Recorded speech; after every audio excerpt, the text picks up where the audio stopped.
মাত্র 4 বছরের অভিনয় জীবন ঢালিউডে এক নতুন অধ্যায়ের সূচনা করেছিলেন সালমান শাহ। ক্ষণজন্মা নায়ক হিসেবে কোটি দর্শকের হৃদয়ে তিনি জায়গা করে নিয়েছিলেন, পেয়েছিলেন আকাশচুম্বী জনপ্রিয়তা।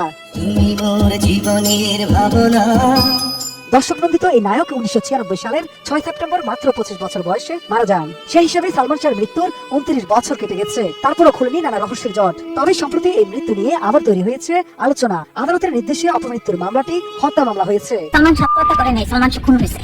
আমার হাজবেন্ড এটা করাইছে আমার বাইরে দিয়ে। আদালত স্পষ্টভাবে বলেছেন যে এখানে যে আঘাতের চিহ্ন পাওয়া গেছে সেটা অপমৃত্যু হতে পারে না। স্বাস্থ্যকর অল টাইম ফ্যামিলি কেক, সব সময় অল টাইম হেলদি লাইফ। মামলা দায়েরের পর পুলিশ নতুন করে তদন্তে নেমেছে। সালমান শাহর সহকর্মী ও পরিবারের সদস্যরাও গণমাধ্যমে নানা তথ্য দিচ্ছেন, যেখানে বারবারই উঠে আসছে নায়কের সাবেক সহ অভিনেত্রী শাবনূরের নাম। অনেকে দুজনকে নিয়ে নানা মন্তব্যের পাশাপাশি দাবি করছেন শাবনূরের সাথে প্রেমী সালমানের মৃত্যুর প্রধান কারণ। এদিকে নতুন করে সালমান শাহর মৃত্যুর ঘটনাকে কেন্দ্র করে সৃষ্ট আলোচনার বিষয়ে অবশেষে মুখ খুলেছেন চিত্রনায়িকা শাবনূর। বিদেশে অবস্থানরত এই অভিনেত্রী জানান, অনেকেই তার কাছে এই বিষয়ে মন্তব্য জানতে চাইলেও মামলাটি বিচারাধীন থাকায় শুরুতে তিনি কথা বলতে চাননি।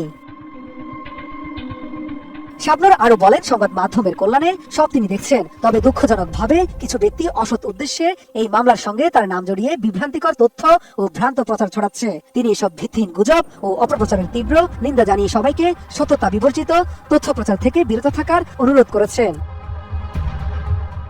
প্রয়াত চিত্রনায়ক সালমান শাহকে অত্যন্ত প্রিয় সহ অভিনেতা হিসেবে উল্লেখ করে শাবনূর বলেন, তারা একসঙ্গে প্রায় 14টি চলচ্চিত্রে কাজ করেছেন। সালমান ছিলেন একজন জনপ্রিয়, অসাধারণ, শক্তিমান এবং প্রতিভাবান অভিনেতা। নিঃসন্দেহে তিনি বলতে পারেন, তার সঙ্গে কাজ করে তার চলচ্চিত্র ক্যারিয়ার বিকশিত ও উজ্জ্বল হয়ে ওঠে। সালমান শাহর অকাল মৃত্যুতে তিনি ব্যক্তিগতভাবে গভীরভাবে ক্ষতিগ্রস্ত হয়েছিলেন জানিয়ে শাবনূর বলেন, তাদের জুটির সাফল্য একসময় অনেকের ঈর্ষার কারণ হয়ে দাঁড়িয়েছিল। নায়কের মৃত্যুর পর কেউ কেউ হয়তোবা নিজেদের বাঁচাতে উদ্দেশ্যমূলকভাবে তার সঙ্গে সালমানের সম্পর্ক নিয়ে নানা গুঞ্জন ও বিভ্রান্তি ছড়িয়ে থাকতে পারে। তাদের দুজনকে নিয়ে অনেক জল ঘোলা হয়েছে, যা তাকে মানসিকভাবে আঘাত করেছে। সালমান শাহ কিভাবে মারা গেছে তা তিনি সত্যি জানেন না জানিয়ে শাবনূর এই মৃত্যুর সঠিক তদন্ত ও ন্যায় বিচার প্রত্যাশা করেন। তার দাবি, যেই দোষী হোক না কেন তাকে যেন আইনের আওতায় এনে যথাযথ শাস্তি দেওয়া হয়।